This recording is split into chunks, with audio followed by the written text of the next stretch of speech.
이제 오늘은 그 지난 몇 주 동안 그리고 이번 특별 새벽 부흥회 기간 동안에 살펴봤던 요나서 마지막 시간입니다. 총 정리하는 그런 의미로 말씀을 제가 준비했습니다.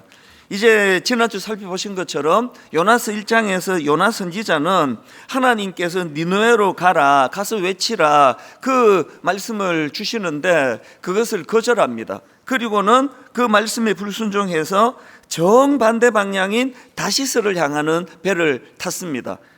그래서 하나님께서는 이런 요나를 방치하지 않으시고 요나가 탄 배를 향하여 그 바람을 던지셨다, 이런 표현을 제가 썼는데요. 그렇게 요나는 하나님이 던지시는 바람으로 풍랑을 만나고 그리고 바다에 던져짐을 당하고 이런 또 물고기 뱃속에 들어가고 하는 굉장히 절망적인 그런 어려운 과정을 거치고 그리고 하나님의 또 특별한 은혜로 그가 다시 이제 회복이 됩니다. 이런 과정을 거치면서 이제 요나의 행동에 변화가 일어나는데요. 그게 바로 요나서 3장 1절 2절입니다. 여호와의 말씀이 두 번째로 요나에게 임하니라 이르시되 일어나 저 큰 성읍 니느웨로 가서 내가 너에게 명한 바를 그들에게 선포하라 하신지라. 1장에서 주신 명령을 똑같이 3장에서 요나에게 주셨는데 이제 요나가 완전히 태도가 달라졌습니다. 그 말씀 앞에 어떻게 반응하느냐. 3장 3절입니다. 요나가 여호와의 말씀대로 일어나서 니느웨로 가니라. 여호와의 말씀대로 일어나서 니느웨로 가니라. 그렇게 반응이 이제 완전히 달라졌습니다. 그 니느웨로 가서 그렇게 순종하여 선포하는 일을 하는데요. 그랬더니 이 3장에서 생각지도 못한 큰 열매들이 일어나 가지고 그 백성들이 또 왕을 포함한 백성들이 그렇게 금식을 선포하고 또 회개하는 그런 역사가 일어난 겁니다. 이게 3장이거든요. 사실 이 요나서의 구도를 보면은요, 이렇게 3장까지 하고 딱 끝내는 게 여기 깔끔한 거거든요. 아니 1장에서 하나님이 요나에게 명령하셨고 그것을 요나가 거절했다가 불순종했다가 이제 하나님의 조치를 그가 경험하고 은혜를 경험하고 3장에서 드디어 하나님이 명하시는 것을 그대로 실천하며 순종했다. 끝. 이게 깔끔하거든요. 근데 요나서는 뒤에 한 장이 더 붙어요. 이게 좀, 요게 이 작품으로 보면은 요 뒤에 게 요게 약간 좀 그래요. 그리고 끝도 막 흐지부지 끝나거든요. 하나님이 요나에게 질문을 던지시는데 요나가 답도 안 하고 그냥 끝나버려요. 요게 3장이 요게 깔끔한데 왜 하나님은 요나서를 이런 그 행동의 변화가 나타나고 거기에 열매가 나타나고 하나님이 원하셨던 그런 일들이 일어나는 이 요나서 3장으로 끝내지 않으시고 왜 한 장을 더 덧붙이셨나? 이게 사실은 여기에 굉장히 중요한 의미가 있습니다. 하나님은요, 이 요나서 3장에서 보여지는 요나의 겉으로 드러나는 행동의 변화만을 완성이라 생각하지 않으세요. 하나님 입장에서 이 요나의 행동 변화도 중요하지만 바로 요나 이 내면의 변화, 이게 더 중요하다. 이걸 이제 본문을 보시면 금방 이해하실 겁니다. 자, 요나서 4장 1절 2절을 보십시오. 요나가 매우 싫어하고 성내며 여호와께 기도하여 이르되 여호와여 내가 고국에 있을 때에 이러하겠다고 말씀하지 아니하였나이까. 아니 지금 3장에서 분명히 그는 겉으로 보기에 행동의 변화가 있었단 말이죠. 그런데 4장에 와서 그 내면을 들여다보니까 달라진 게 하나도 없습니다. 그래서 제가 어제 그 설명을 드렸지 않습니까? 이 요나서는요, 1장에 나오는 이 요나의 모습은 탕자의 비유에 나오는 행동적으로 타락한 둘째 아들이에요.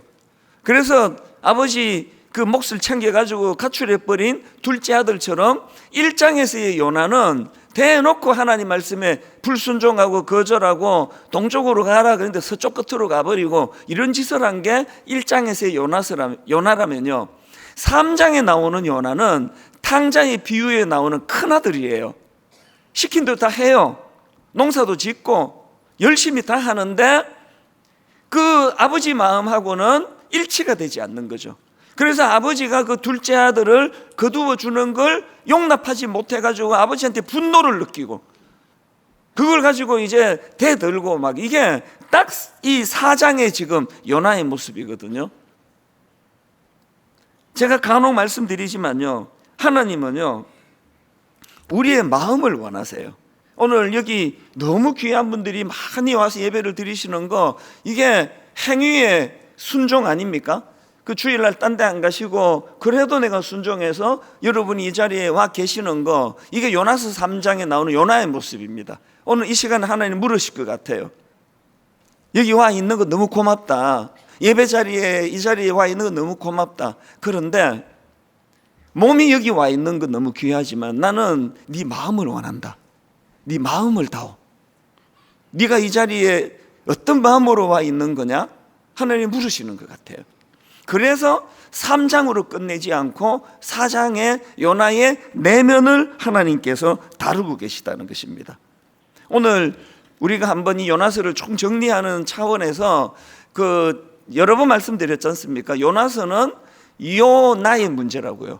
그래서 전부 다 선지자를 통해서 백성들의 연약함을 지적하고 백성들을 가르치는 목적으로 그게 선지서가 쓰였다면, 요나서는 지도자인 요나를 향한 하나님의 메시지입니다.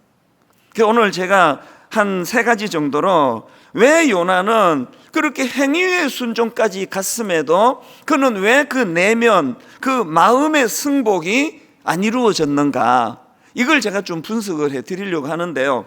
자, 첫째로요, 이 요나가 하나님께 마음의 승복이 안 된 이유는요, 좁은 시야 때문이에요. 제가 강조하느라고 관로하고 영안이 열리지 않은 좁은 시야, 이렇게 제가 그것을 기록을 올려드렸는데요. 이 4장 2절을 보면은 이 요나의 좁은 시야, 그리고 요나의 이 편협한 마음, 이게 그대로 느껴집니다. 자, 2절을 한번 보십시오.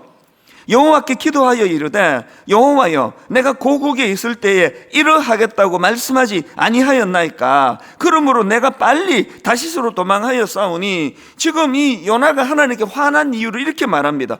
주께서는 은혜로우시며 자비로우시며 노하기를 더디하시며 인애가 크시사 뜻을 돌이켜 재앙을 내리지 아니하시는 하나님이신 줄 내가 알았음이니이다. 이게 지금 무슨 얘기인지 다 설명해 드렸잖아요. 지금 하나님에 대하여 상처를 받는 게, 아니, 하나님의 공의, 하나님의 은혜로우심, 하나님의 자비로우심, 노하기를 더디하심, 인애가 크심, 그거 다 좋은데요, 아니 이게 어떻게 저 악한 니느웨 사람들에게 이러실 수 있느냐고요, 이 항의를 하거든요. 하나님 공의는 어디 갔습니까? 공의의 하나님이시라면서요. 근데 제가 이 구절을 가지고 이 요나의 좁은 시야를 제가 지적하는 이유가 뭡니까? 이 모순된 하나님의 이 사랑이요, 요나가 보기에 이 모순된 자격도 없는 자에게 베푸시는 하나님의 은혜가요, 그게 요나 자기에게 먼저 그 혜택이 간 거 아닙니까? 요나서 1장에서 선원들에 의해 가지고 바다에 집어 던짐을 당했을 때 그렇게 하고 끝나야 되는 게 요나 아닙니까? 요나는 하나님께 대놓고 불순종했어요, 선지자라는 사람이. 그런데 하나님의 공의를 뛰어넘으시는 하나님의 자비하심으로 말미암아 자기가 그렇게 은혜를 입었는데 까먹은 거예요. 자기는 그런 일을 받을 때 그 뱃속에서의 2장의 기도를 한번 다시 읽어보세요. 막 너무 감격이 넘쳐요. 막 감사가 나오고요. 자기에게 해당될 때는 한없는 하나님의 사랑으로 감격으로 다가오고, 그게 좀 마음에 안 드는 어떤 사람에 대하여 고가운 사람이 은혜를 받는 건 용납이 안 되는 거, 이게 바로 좁은 시야에서 나오는 거라는 거예요. 여러분, 우리는 너나 할 것 없이 참 우둔한 사람들이에요. 제가 요나서 1장을 읽을 때마다 던지는 질문이 있는데요. 자, 요나서 1장 3절 한번 보십시오. 그러나 요나가 여호와의 얼굴을 피하려고 일어나 다시스로 도망하려 하여 욥바로 내려갔더니 마침 다시스로 가는 배를 만난지라. 지금 이게 어떤 상황입니까? 요나가 하나님 얼굴을 피하려고 대놓고 지금 정반대길로 도망을 가는 상황이란 말이죠. 이렇게 하나님께 불순종하는 그 상황에서 어떻게 마침 다시스로 가는 배를 만날 수 있느냐고요. 그 요나가 탈라 그러면 오던 배도 또 도망가야 되는 거 아닙니까? 제가 자료를 보니까요, 이 당시 이 배는요 주로 무역을 하는 무역선들이에요. 그래서 제가 어떤 자료에 보니까 그 당시에 배를 타려면 보통 한 며칠씩 기다려야 되는 거죠. 심지어는 어떨 때는요 몇 주나 기다리는 일이 다반사였다는 거죠. 이렇게 배가 드문드문 오는데 지금 요나가 하나님께 대하여 대놓고 불순종하죠. 대놓고 지금 거절하거든요. 그리고 대놓고 정반대 길로 가려는데 아니 어떻게 마침 다시스로 가는 배가 올 수 있느냐고요. 이거 모순 아닙니까? 여러분 여기서 진짜 무서운 교훈을 잊으시면 안 되는데요, 일 잘 풀린다고 자꾸 하나님 뜻이라 그러지 마세요. 여러분 일 잘 풀린다고 그거 하나님이 주신 복이라고 얘기하시면 안 됩니다. 알지도 못하면서 지금 사업이 어려운 사람한테 찾아가가지고 조언한다고 하는 게 요새 그렇게 어렵다며. 요새 권사님 기도 안 하지 요새. 기도를 해야 되는데 이런 일 피하려면 이런 이상한 조언을 하는 사람이 참 옛날에는 많았는데 지금은 없으리라 믿고 싶어요. 알지도 못하면서 함부로 조언을 잘하는 그 사람은요 참 우둔한 사람이에요. 일 잘 풀리면 이건 복 받은 거다. 이거는 참 어리석은 생각입니다. 4절도 마찬가지예요. 여호와께서 큰 바람을 바다 위에 내리심에 바다 가운데 큰 폭풍이 일어나 배가 거의 깨지게 된지라. 여러분 한번 보세요. 이게 육안으로요 그냥 겉으로 보기에는 3절에 나오는 마침 다시스로 가는 배를 만난지라 이게 막 운수 대통한 것 같고요, 이 육안으로 육신의 눈으로 보기에 이 4절 요나가 만난 배가 막 폭풍으로 깨지게 될 것 같고 막 이런 엄청난 이런 고난은 꼭 이게 뭐 저주받은 사건인 것처럼 그렇게 생각하기 쉽지만, 그러나 여러분 이 사건을요 영안을 열고 보면은요 이 영안을 열고 그리고 하나님을 그 사건에 개입하고 인생을 해석해 보면은 완전히 다른 이야기예요. 지금 불순종에서 반대편으로 도망가려는 그 요나에게 마침 다시스로 가는 배가 그를 기다리고 있고 배를 만난 이 사건은요 요나의 타락을 부추기는 악한 도구예요. 요나를 더 악한 길로 끌고 가려는 그 흉기 같아요. 너무 악한 도구예요. 그런가 하면은 지금 하나님께서 바람을 던지셔가지고 그가 폭풍으로 배가 깨질 것 같고 그 아까운 물건들을 다 집어 던지고 막 이게 막 정말 억장이 무너지는 이런 고난을 영안을 열고 하나님을 개입하고 해석해 보니까 이건요 요나의 타락을 막으시려는 하나님의 배려예요.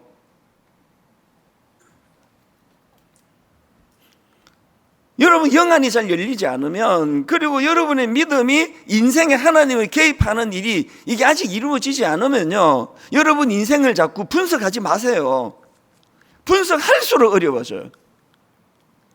이게 뭐 너무나 이 좁은 시야를 가지고 그렇게 우리가 자기 인생을 분석하다가 보면은 정말 점점 더 어려워집니다. 하나님께 불순종해도 예배를 제멋대로 드려도 예수 믿는 사람답지 않은 삶을 살아도 사업만 잘 되구만. 그게 굉장히 위험한 거거든요. 코로나 때 한번 생각해 보세요. 처음에 코로나로 교회가 다 폐쇄가 되고 이제 저도 그때가 잊혀지지가 않아요. 아무도 없는 데 설교했거든요. 교역자 몇 명 저 뒤에 앉아있고 그렇게 설교를 하고 이거를 집에서 예배를 드리는 기가 막힌 일이 벌어졌을 때 여러분 그 처음에는 가정에서도 아무도 보는 사람이 없어도 양복 입고 넥타이 메고 부부가 조신하게 예배를 드렸잖아요. 한 몇 주 지나고 상의가 없어져 버렸네요. 또 한 몇 주 지나니까 이제 바지가 없어졌어요. 잠옷 입고 예배 드리는 거죠. 그리고 이제 예배 시간에 막 부부간의 대화가 원활해져요. 평소에는 그렇게 대화가 안 되는 부부가 예배만 드리면 대화가 너무 원활해요. 한창 예배가 드려지는데 여보 예배 끝나고 뭐 먹고 싶어? 볶음밥 해 먹을래? 대화가 너무 원활하잖아요. 이게 뭐 예배를 드린 것도 아니고 안 드린 것도 아닌데요, 오카노 목사님이 저에게 무섭게 경고하신 게 뭐냐 하면은 이 목사 설교 준비가 안 되면 단에 쓰지 말아였거든요. 그리고 예를 드신 게 그 당시로 이제 소위 잘 나가는 부흥사라는 사람들이 허구한 날 돌아다니면서 부흥회 한다고 자기 교회 설교를 준비를 제대로 안 하는 거예요. 그러면서 목사님 말씀 잊혀지지가 않아요. 그 부흥사가 딱 첫날 바빠가지고 설교 준비를 제대로 안 하고 대충 올라갔는데 그날 막 망신을 당하고 수치스럽고 막 그때를 생각하면 부끄러워 잠이 안 오고 이런 일을 겪으면 다시는 그런 짓 안 한다는 거예요. 그런데 문제가 뭐냐, 하던 관록이 있어가지고 준비 하나도 안 하고 그냥 횡설수설해도 설교가 되는 거예요. 옥 목사님의 말씀 잊히시지 않아요. 그게 화근이다. 이걸 두려워해야 된다. 설교 준비 많이 안 했는데 은혜가 되는 거, 이게 정말 이게 위험한 거다. 그게 잊혀지지가 않아요. 여러분, 대충 믿었는데 마침 다시 들어가는 배가 오더라고요. 그 익숙해져 계시나요? 그걸 복이라고 생각하지 마세요. 반대도 마찬가지예요. 제가 20대 초반에 그렇게 하나님을 원망하고 뭐 요나가 딱 저예요. 요나 이게 딱 저예요. 막 대놓고 전 하나님께 대들고 또 좀 과격하게 막 삿대질을 하고 막 이제 20대 초반에 어리니까요. 하나님 있으면 나와보라 그러고 막. 아니 우리 아버지가 교회를 위하여 기도하다가 돌아가셨는데 그 자녀가 이렇게 비참하게 사는 게 옳은 거냐고. 막 엄청 내가 하나님께 대들고 막 삿대질을 하고 막 그냥 막 하여튼 막 계속 하늘을 찌르렀어요. 왜냐하면 우리 주일학교 선생님이 하나님이 하늘에 계시다 그래가지고 막 잘 찌르려고 막 그랬는데 신학 공부해 보니까 막 아무데나 찔러도 됐는데 엄청 분노가 많았거든요, 하나님께. 그게 40년 전 이야기예요. 지금도 생각하면 나 부끄러워 죽겠어요, 하나님께. 그 뭘 모르면 좀 가만히 있지. 이게 영안이 안 열린 상태로 목사들이면 영안이 저절로 열립니까? 눈에 보이는 것만, 내 친구들 그냥 뭐 스포츠카 타고 다니는 그것만 보이고 지갑에 막 100불짜리 두둑한 그것만 보이고 초라하게 짝이 없는 내 꼴만 눈으로 보이는 것만 보이니까 하나님에 대한 분노가 못 견디겠더라고요. 그래서 제가 막 당신 같은 무능한 신이 어디 있냐고 막 소리 지르고 막 그랬는데요. 이제 영안이 열리고 나이가 들면서 철이 들면서 내 인생을 다시 해석하면요, 내가 정말 이건 저주야 저주 그랬던 게 나 죽는 게 나 이렇게 사는 요나도 4장에서 뻑하면 요나가 죽겠다 그래. 이게 참 진짜 요나예요. 막 죽겠다고 그랬는데 지금 와서 영안을 열고 내 인생을 돌아보니까 그 기간이 가장 복된 기간인 거예요. 왜? 하나님께서 막 여러분처럼 이런 귀한 분들을 목회하는 분당을 위해 담임 목사로 저를 준비시키시고, 좋게 말해서 이렇고 여러분처럼 까탈스러운 성도들을 목회해야 되는 입장에서 준비를 해야 된다. 준비를. 그 7년의 기간이요, 하나님이 이 자격도 없는 저 같은 놈에게, 촌놈에게 이 놀라운 영광을 예비해 두시고 고난의 학교에 훈련을 입학을 시키신 거더라고요. 제가 특세 때 말씀드렸던가요? 지난주 말씀드렸던가요? 제가요, 미국으로 이민 안 갔으면 저는 목사 안 됐습니다. 절대 안 됐을 거예요. 자신도 없었고요. 그리고 저는 미국에서 고생하기 전까지는 저는 진짜 철이라고는 약의 설력에도 없었던 거예요. 아무 개념이 없었던 사람이에요. 그래서 저는 우리 애들을 보면서, 아니 나 같은 아빠에게 20대에 어떻게 너희들 같이 철든 애들이 나오냐고. 우리 애들은 너무 놀라워요, 저한테 비하면. 저는 진짜 막 아무 생각 없이 살았거든요. 그런데 7년간의 연단을 하고 완전한 변신을 하나님이 주셨다고는 말할 수 없고, 아직도 철이 없기는 한데요, 목회하는데 그 20대에 하나님이 주신 고난이 너무 요긴한 거예요. 오늘 여러분이 겪고 있는 너무 하나님 안 믿어도 예배 대충 드려도 막 마침 다시 들어가는 배가 막 오고 일이 잘 풀리세요? 그게 가장 위험한 거예요. 지금 여러분 막 어떻게 이유도 없이 힘드세요? 하나님이 바람을 막 그냥 던지시면요, 이 뭐 되게 힘듭니다. 제가 겪어보니까. 오늘 우리 모두가 다 요나와 같이 영안이 열리지 않은 좁은 시야를 갖고 있어요. 좁은 시야. 그래서 그냥 이 좁은 걸로 그렇게 우리가 살아가기 때문에 우리는요, 바울처럼 기도해야 돼요. 에베소서 3장 18절 19절 이 기도를 간절히 드려야 돼요. 능히 모든 성도와 함께 지식에 넘치는 그리스도의 사랑을 알고 그 너비와 길이와 높이와 깊이가 어떠함을 깨달아 하나님의 모든 충만하신 것으로 너희에게 충만하게 하시기를 구하노라. 교회적으로 담임 목사도 여러분을 위해 이렇게 바울처럼 기도해야 되고요, 다락방에 가서도 여러분 스스로도 자녀들을 위해서도 정직하게 시인하는 거죠. 하나님, 저는 시야가 좁습니다. 하나님, 저는 생각이 모자랍니다. 하나님, 저에게 은혜 베풀어 주시는데 그리스도의 사랑을 알기 원합니다. 그리스도의 너비와 그 사랑의 길이와 그 높이와 깊이가 어떠함을 깨달아 알기 원합니다. 그래서 하나님의 모든 충만하심이, 그 충만하심이 저에게 임하기를 원합니다. 간절히 기도해야 돼요.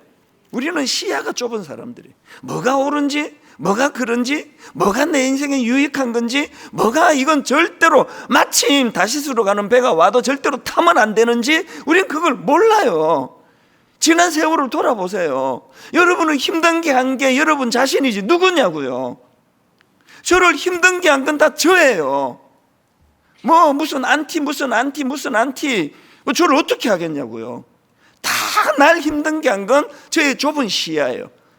영안을 열릴 수 있도록. 요나가 이걸 못하는 미숙함을 갖고 있으니까 마음으로의 승복이 안 되는 거거든요. 두 번째로요, 요나가 하나님께 마음으로 승복이 안 되는 이유는 그 자기중심성입니다. 제가 앞에다가 강조하느라고 이기적인 자기중심성 때문이에요. 지금 요나가 하나님께 막 마음이 엄청 상해 있는데요, 뭐 보통 상한 게 아닙니다. 그게 요나서 4장 3절입니다. 여호와여, 원하건대 이제 내 생명을 거두어 가소서. 사는 것보다 죽는 것이 내게 나음이니이다. 제가 21살 때 했던 거 이 사람도 하고 있는 거예요. 나 죽이라고 차라리 이렇게 날 비참하게 만드실 거면. 제가 시카고에서 했던 걸 지금 요나가 이분이 먼저 하셨으니까 여기가 원조예요. 그리고 저도 이게 따라한 거죠. 이게 죽고 싶다고. 이 마음이 지금 어느 정도 상해 있는지 아시겠죠? 그랬는데 요나의 감정에 변화가 일어났습니다. 요게 지금 3절이 죽고 싶다 그럴 정도로 절망했는데요, 6절을 보세요. 요나가 감정의 변화가 이렇게 납니다. 하나님 여호와께서 박능쿨을 예비하사 요나를 가리게 하셨으니 이는 그의 머리를 위하여 그늘이 지게 하고 그의 괴로움을 면하게 하려 하심이었더라. 요나가 박능쿨로 말미암아 어떻게 해요? 크게 기뻐하였대요. 조금 전에 죽겠다고 막 그렇게 분노하던 사람이요, 지금 하나님이 그 박능쿨로 그늘을 만들어줬습니다. 여러분 아시죠? 이 나라는요 엄청 더운 나라인데 습도가 없어가지고요 그늘만 지면 시원해요. 그 박능쿨로 그늘을 지어서 시원해지니까 죽고 싶은 마음이 다 사라지고 하나님 향 원망이 다 사라지고, 여기 이게 하나님 여호와께서 박능쿨을 예비하셨대요. 제가 상상해 봤어요. 요나가 막 하나님 땡큐 막 그랬을 것 같아요. 저도 그러고 사니까요. 그랬는데 바로 이제 한 절 다음에 6, 8절을 한번 보십시오. 또 문제가 생겼습니다. 해가 뜰 때에 하나님이 뜨거운 동풍을 예비하셨고 해는 요나의 머리에 쪼임에 요나가 혼미하여 또 죽고 싶대요. 스스로 죽기를 구하여 이르되 사는 것보다 죽는 것이 내게 나으니이다. 이 요나의 이 감정의 변화를 보니까 이 사람의 존재가 새털처럼 가벼워요. 이게 새털처럼 가벼워요. 그냥 좀 이제 자기가 싫어하고 또 원수촌을 생각하는 그 니느웨라는 그 민족이 회복이 되고 치유가 되는 거를 보면은 막 나 죽어버리는 게 좋겠다 그랬다가 죽고 싶다고요 그러네 박능쿨이 덮어주니까 하나님 땡큐. 이게 참 새털처럼 가벼운데 이게 또 우리 아닙니까? 이게 여러분이 교회에서 상처받아 가지고 교회를 떠나는 걸 제가 보면은요 어마어마한 일로 떠나는 경우는 별로 없더라고요. 교회에서 상처받는 건 주로 뭐 아주 사소한 거예요. 목사가 뭐 한번 이렇게 뭐 좀 아프게 좀 크게 했겠지만 뭐 그런 거 뭐 편애받고 뭐 어떤 경우는 제가 예전인데 어느 교회에 집회를 갔는데요. 이제 어떤 분이 지나갔는데 저 집사님이 지금 이게 지금 막 뭐 굉장히 오랜만에 교회를 나오시는데 삐져가지고 교회를 안 나오셨는데 진짜 오랜만에 교회 나오셨대. 그러면서 그 다음 말이 왜 삐지셨대요? 그랬더니 이 목사님 하시는 말이, 이 목사님들이 직업병이 있잖아를 이게 악수를 하면 이 사람 보고 해야 되는데 우리는 마음이 급해가지고 악수하면서 이 사람을 봐요. 저도 좀 그런 때가 있습니다. 이분이 거기에 상처를 받아가지고 교회를 안 나온대요. 굉장히 사소한 것 같은데, 그러나 이분에게는 이제 어떤 내면의 상처를 뭐 건든 거겠죠. 그래서 난 교회 안 가. 사람을 이렇게 취급하는 교회 안 가. 오늘 요나를 보면은 오늘 요나가 갖고 있는 이 자기 중심성이에요. 온 우주가 자기를 중심으로 돌아가요. 결혼? 당연히 내가 이 사람을 통해서 내가 누리기 위해서 결혼한 거죠. 그러니까 매번 결혼이 불행하거든요. 교회? 설교? 다 나 한 사람을 위하여 준비한 것처럼 내가 중심이에요. 이기적인 자기 중심성입니다. 뭐가 우상인지 아십니까?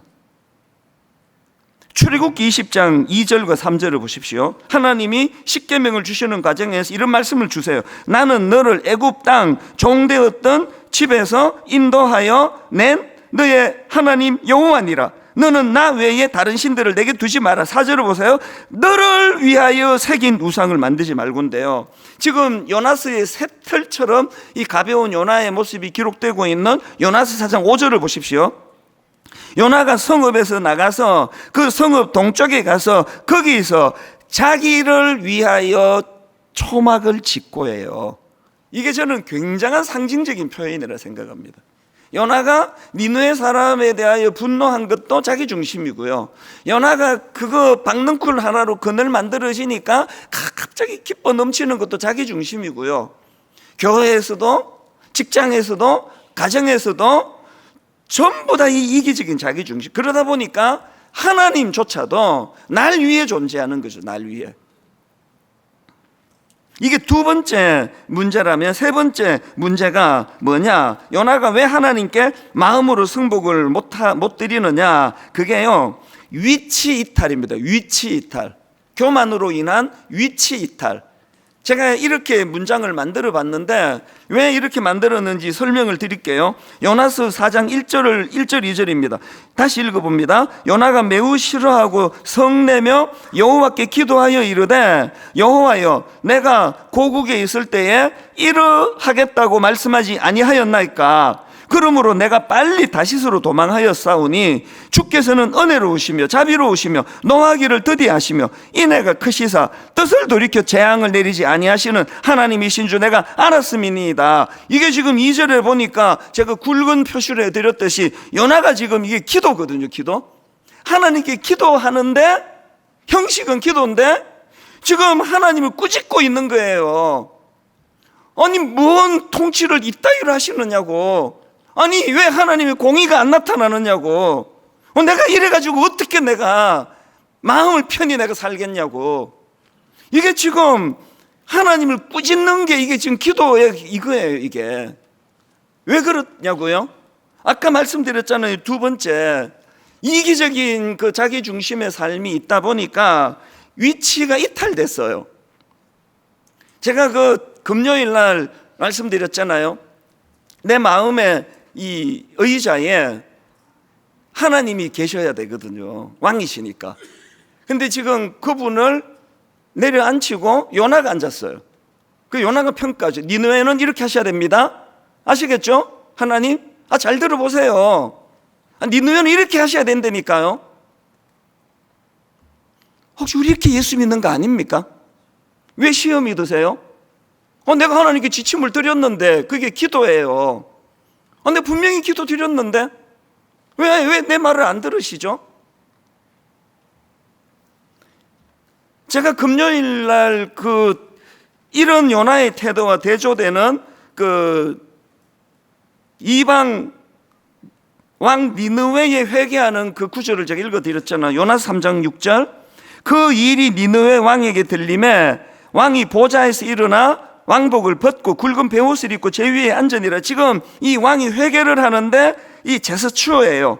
그가 지금 보좌에서 일어나, 왕의 보좌에서 일어나, 그리고 왕복을 벗어요. 이 왕의 제스처가 뭐예요? 자기가 이제 참 왕을 알게 됐다는 거죠. 회개하겠다는 거죠. 금식하겠다는. 그러면서 왕복을 벗는 거예요. 그래서 제가 그날 이렇게 말했습니다. 진정한 회개는 왕의 자리에서 내려오는 거라고요. 가장 위험한 사람이 저예요. 분당 우리 담임 목사. 제가 아무리 애를 써도 정신 차리고 보면은 제가 왕의 자리에 올라가 있습니다. 이제 연조가 깊을수록 저는 이제 목회가 좀 보이잖아요. 제가 정신 차리고 보면 또 왕의 자리에 올라가 있고, 정신 차리고 보면 또 왕의 자리에 올라가 있고. 여러분, 왕의 자리에 올라가 있는 게 뭘 의미할까요? 기도를 안 하잖아요. 여러분, 어떤 문제가 있을 때요, 우리가 신하라고 한다면 왕의 결재가 필요하잖아요. 그리고 어떤 일을 치르고 나면 또 하나님 앞에 이게 잘된 건가에 대한 그 평가를 우리가 받아야 되잖아요. 근데 왕은 그런 거 안 해요. 왕이 무슨 결재를 받습니까? 여러분 인생의 어떤 중요한 문제를 가지고 뭔가 결정해야 될 때 여러분 기도하십니까? 왕의 자리에 올라가 있어서 기도 안 해요. 제가 두려운 게 그거예요. 연주가 깊을수록 경력이 자꾸 쌓이니까 바로바로 얘기해요. 이거 이렇게 하면 된다, 저렇게 해라. 뭐 하루에도 처리할 문제가 뭐 얼마나 많겠냐고요. 이거 이렇게 하면 된다. 그리고요, 관록이 좀 있어가지고 거의 대부분이 제 판단이 옳아요 라고 생각하는, 이게 이제 왕의 자리에 올라가 있는 거거든요. 별로 의지하지 않고 기도하지 않고. 여러분 인생은 어떠세요?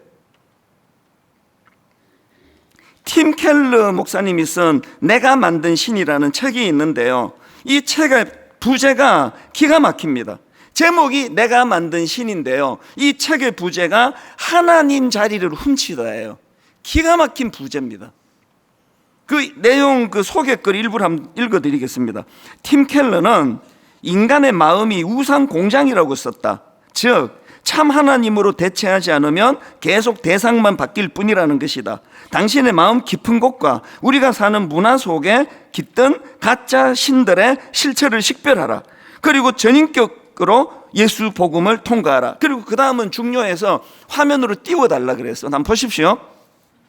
하나님 자리에 하나님을 모시면 콤마하고요, 나머지 모든 삶에 좋은 것이 제자리를 찾는다. 다시 읽어드릴까요? 하나님 자리에 하나님을 모시면 나머지 모든 삶에 좋은 것이 제자리를 찾는다. 그 팀켈러 목사님이 또 탕부 하나님이라는 책도 썼는데요, 제가 그 책 목차에서 굉장히 의미 있는 거 하나 발견했거든요. 내용이 이렇습니다. 스스로 하나님 노릇했다면 충성했어도 죄다. 이게 막 전율이 막 느껴지더라고요. 저는 스스로 하나님 노릇했다면 충성했어도 죄다. 요나가 왜 마음으로 승복을 못했습니까? 아까 제가 세 번째 타이틀을 위치 이탈이라 그랬습니다. 예수 믿는 여러분, 그리고 지금 위치가 이탈되어 있는 거 아닙니까? 요나처럼 하나님 자리에, 기도라는 게 하나님 꾸짖는 거라니까요. 진짜 응답 안 해주실 겁니까 진짜? 기한을 내가 드렸는데 꼭 내가 뭐 금식하는 걸 보셔야 되겠습니까? 여러분, 우리 이상하게 신앙생활해요. 그러니까 교회 오면 맨날 상처받죠. 맨날 상처받죠. 하나님한테 상처 1차로 받고, 안 그래도 기분 나쁜데 2차로 목사가 또 찝쩍거려갖고 또 이제 확인 사살까지 해가지고 막 열받아갖고 교회 안 가! 뭐 이렇게 되는 거거든요. 한 가지만 더 살펴보고 말씀을 마무리하려고 하는데요, 제가 가만히 보니까요, 요나서 1장부터 3장까지는 그 니느웨 수많은 백성들을 위해서 쓰여졌는데, 놀랍게도 요나서 4장은요 요나 한 사람을 위해서 쓰여진 거예요. 뭘 느낍니까? 하나님은요 요나 한 사람을 니느웨 백성의 무게만큼 귀하게 대하세요. 그런데요, 그게 다가 아니에요. 이 요나서가 맨 마지막에 이렇게 말씀을 끝납니다. 요나서 4장 11절입니다. 하물며 이 큰 성읍 니느웨에는 좌우를 분별하지 못하는 자가 12만여 명이요 가축도 많이 있나니 내가 어찌 아끼지 아니하겠느냐 하시니라. 여러분 잘 들어보세요. 요나서 4장은요 요나 한 사람의 각성을 위해서 쓰여졌는데, 더 중요한 건요, 요나의 각성으로 끝나는 게 아니라 사랑의 선순환이에요. 요나 한 사람의 각성으로 인하여 그 니느웨 민족에게 영향을 미치는 일을 요나를 통해 하기를 원한다는 거예요. 여러분 한 영혼이 천하보다 귀하다는 거 믿으셔야 돼요. 여러분 한 존재가 천하보다 귀하세요. 그런데 그 존재를 유지하도록 우리를 귀히 보시는 게 아니라 내가 은혜를 받으면 누군가에게 선한 영향력을 행사하는 존재이기 때문에 의미가 있다는 겁니다. 왜 분당 우리 교회가 특별 새벽 부흥회가 끝나야 새생명 축제를 하는지 아시겠죠? 이건 뭐 행사 막 하는 거 아니에요. 전부 다 의미가 있습니다. 제가 이렇게 설교를 준비를 하고 있는데요, 어제 밤입니다. 담당 새생명 축제 담당 목사님이 저한테 메일을 보내왔어요. 제가 의논도 안 하고요, 그냥 이제 새생명 축제 광고 영상을 만들었는데 이제 영상 광고담에 붙여가지고 이거를 좀 이제 보낼 거라고 그걸 제가 보내줬는데요, 제가 그거를 보고 전율이 느껴졌어요. 저하고 의논하지 않았고요, 저는 이 영상을 만들고 있다는 것도 몰랐거든요. 그런데 이 설교 맨 마지막에 하나님이 요나에게 하신 이 말씀을 정리해서 영상을 만들었더라고요. 보시면 알아요. 오늘 이 영상을 보시는 것으로 이제 말씀을 요나서 전체를 마무리하기를 원하는데 우리 함께 보시겠습니다.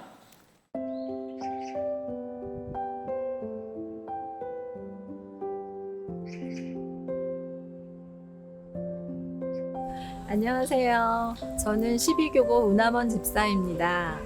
반갑습니다. 저는 7교구 우정남 성도입니다.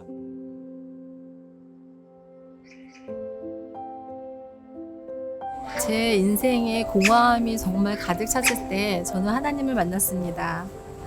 하나님의 특별한 은혜와 만남의 축복을 받고 또 부어주시는 사랑에 제 삶이 변화되는 것을 느꼈어요. 그래서 믿지 않는 저희 가족에게도 하나님의 사랑을 전하고 싶다는 생각이 들었습니다. 특히 저희 오빠가 세상에서 부러움 없이 즐기다가 사업이 어려워지자 매일 술만 의지하면서 사는 모습을 보면서 더 간절해졌고, 오빠가 절망에 빠져서 나쁜 생각을 하게 될까봐 더욱더 제가 만난 하나님을 만나게 해주고 싶었습니다.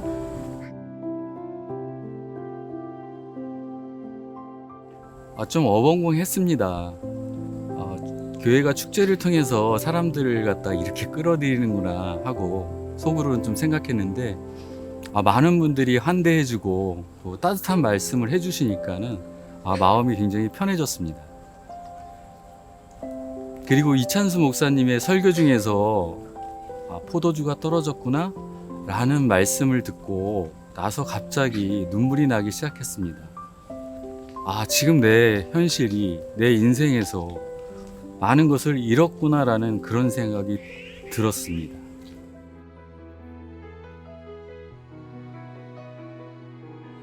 많이 낙심했었죠. 저희 5년 전에 오빠를 새생명 축제에 모시고 왔을 때 오빠한테 복음이 들어가지 않는 걸 봤을 때 지금은 때가 아닌가? 아직 저희 기도가 부족한가? 이런 것들을 많이 느꼈었고, 또 마침내 그것이 5년 후인 작년에 열매를 맺게 되어서 너무 행복합니다.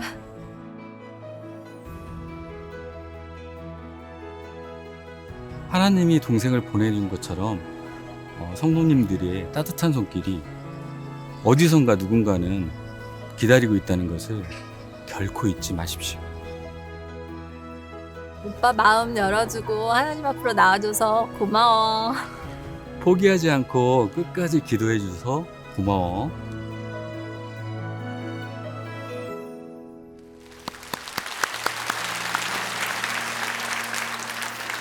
제가 저녁에 저 영상을 담당 새생명 축제 담당 목사님이 보내주셔서 제가 그거를 열어보고 너무 신기하고, 이 설교 요약을 그래서 이거를 그 광고에 붙이는 게 아니라 설교 뒤에 마무리로 쓰면 좋겠다고 그렇게 이거를 제가 부탁을 하고 나서 떠오른 딱 그 찬양 가사가 이거였습니다. 주가 일하시네. 주가 일하시네. 여러분, 우리 지난 한 주간 수고 많이 하셨는데요, 그리고는 이제 새세면 축제에도 하나의 은혜를 또 주실 텐데 우리의 고백이 그겁니다. 주가 일하시네. 주가 일하시네. 오늘 우리 이 찬양 같이 한번 불러보기 원합니다. 날이 저물어 갈 때 빈들에서 걸을 때 날이 저물어 갈 때 빈들에서 걸을 때 그때가 하나님의 때 하나님의 때 내 힘으로 안 될 때 내 힘으로 안 될 때 빈손으로 걸을 때 손으로 걸을 때 내가 고백해 여호와 이래. 우리 한번 이렇게 고백하기 원합니다. 주가 일하시네. 주가 일하시네. 주께 아끼지 않는 자에게 주가 일하시네. 주가 일하시네. 신뢰하며 걷는 자에게 우리 모인 이곳에 주님 함께 계시네. 누리셔야 합니다. 누리네 아버지 은혜. 적은 떡과 물고기 내 모든 걸 드릴 때 모두 고백해 여호와 이래. 우리 한 번 더 2절을 이렇게 노래합니다. 우리 모인 이곳에 주님 함께 계시네. 누리네 아버지 은혜. 적은 떡과 물고기 내 모든 걸 드릴 때 모두 고백해 여호와 이래. 한번 힘있게 선포합니다. 주가 일하시네. 주가 일하시네. 주께 아끼지 않는 자에게 주가 일하시네. 주가 일하시네. 어떤 자들 신뢰하며 걷는 자에게 더 힘을 얻어 선포합니다. 주가 일하시네. 주가 일하시네. 주께 아끼지 않는 자에게 주가 일하시네. 주가 일하시네. 누구와 일하십니까? 신뢰하며 걷는 자에게 전능하신 하나님 찬양.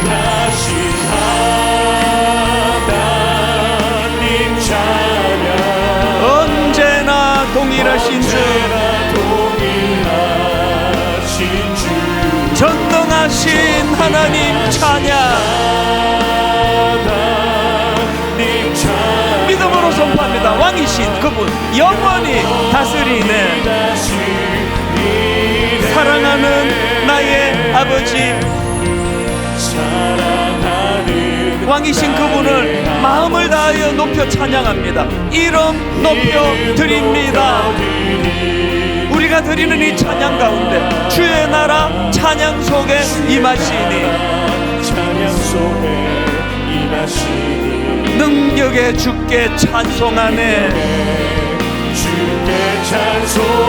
전능하신 하나님 찬양.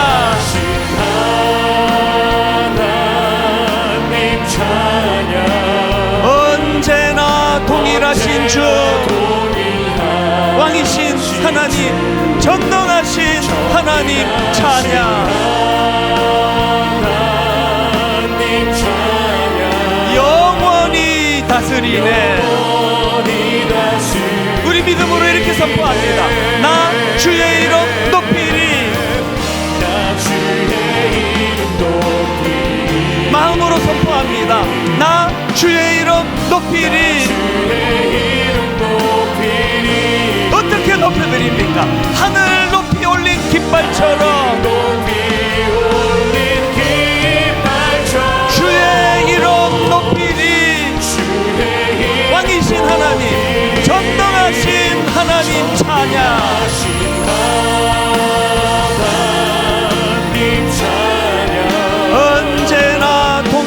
주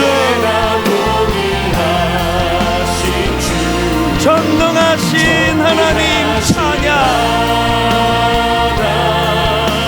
영원히 다스리네 그분이 일하십니다. 주가 일하시네 주가 일하시네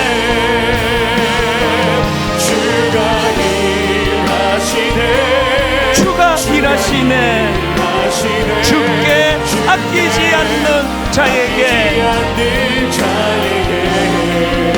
주가 일하시네 주가 일하시네 신뢰하며 걷는 자에게 우리 다 자리에서 일어나셔서 믿음을 가지고 힘을 얻어 주가 일하시네 주가 일하시네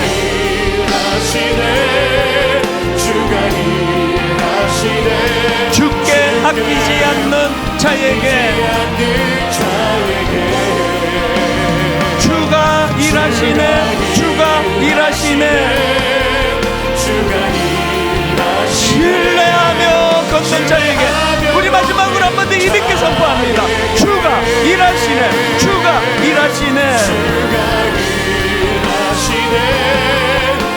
주를 위하여 헌신하는 자들 주께 아끼지 않는 자에게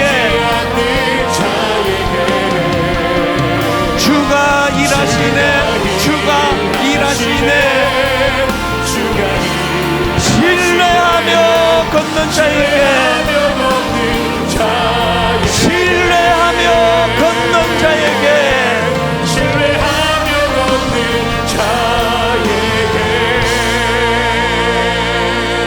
여러분 기왕에 나그네 인생길인데 신뢰하며 걸으면 좋잖아요.